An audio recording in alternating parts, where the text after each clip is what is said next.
च्या आईला याच्या गावची जत्रा आहे, थिएटर ठेवायला टाइम आहे आणि यांनी मला आज आमंत्रण नाही दिलं जत्राचं. असं करतो, याला आहे ना मिस कॉल देतो, मला परत फोन करून आमंत्रण देतो का नाही याचा पाहतो मी. थांब. कुणाचा फोन आला? ये काला फोन करीत असं गावची जत्रा चालू बोकड्या कापायला आणि याची मध्ये पाहतो काय म्हणतो. हॅलो, बोल ना. हॅलो, अरे काय नाही, चुकून लागला होता. हा का? बरं मी थोडा गडबडीत आहे, मग ठेव. काय नाही. अरे हॅलो, ऐक ना. हॅलो, याचा नालायक न सांगता कट केला फोन. आता आहे ना परत एकदा मिस कॉल देऊन पाहतो.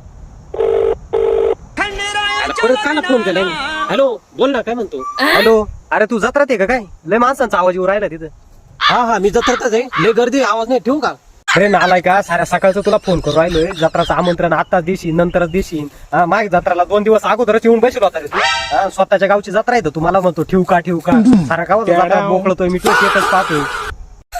अरे नाही, ते काय झालं, लय पाहुणे होते ना, त्याच्यामुळे गडबडीत राहिले तुला आमंत्रण द्यायचं.